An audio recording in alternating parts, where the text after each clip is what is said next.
Hello friends, today we will perform our first practical, that is how to find moment of inertia J of a motor.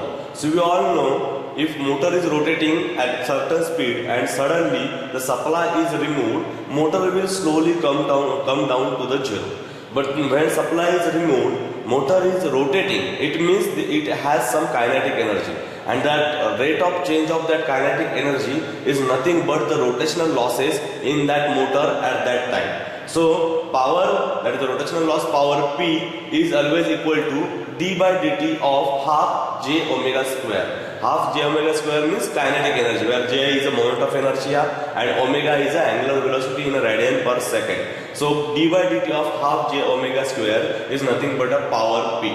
So if we get power P and if we know of speed omega, then simply we can get J and we'll know the moment of inertia of the motor. Now in last year we have performed a retardation test where we performed exactly the same practical. Today also we are going to perform a retardation test by which we will get moment of inertia and we will find out J.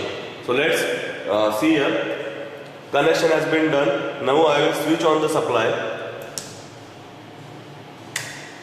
Okay, supply is switched on. Now we will by varying variate, we will take care that motor will rotate at a speed slightly above than a rated speed, that is a 5%. So let's adjust the speed of motor to 1570 rpm, because rated speed of motor is 1500 and 5% more is 75.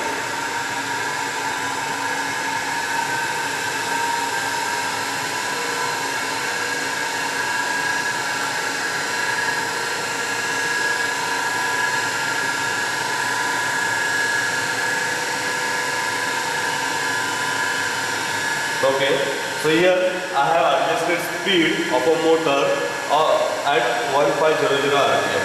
Now we can see armature current, which is somewhat 0.6 or 7 ampere.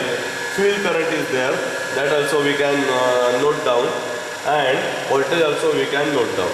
Now we will remove this supply, we will switch off the motor, and according to voltage and current we will take the reading so that we will be able to draw a voltage against time graph.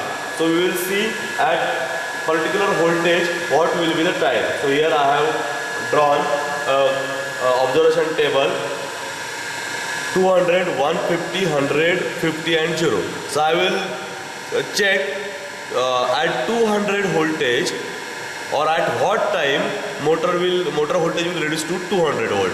Then at what time motor voltage will reduce to say 150 volt.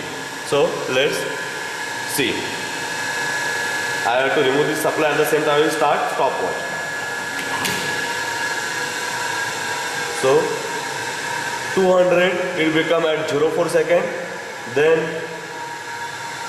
let's see for 150 volt what time it takes. 150 at 14 second. Then how much time it takes to reach to 100 volt.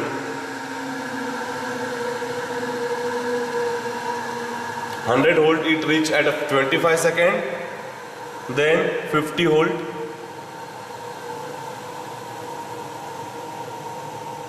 It takes around 42 seconds to reach to 50 volt. And what time it takes to completely come to the zero, let's see.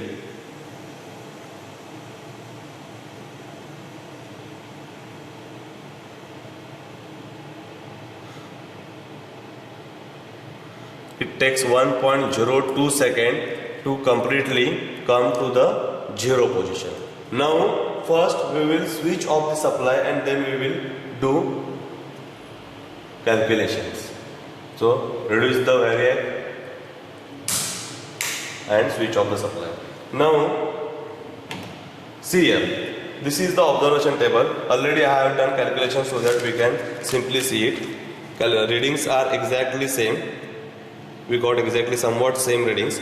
Now the motor armature resistance Ra can be measured by simply opening armature winding there at motor, and it comes 2.2 ohm. Armature resistance we measured, it was 0.6 ampere, voltage was 220, and speed of motor here in our case it was a 1575, not 1468. So let's first draw the graph.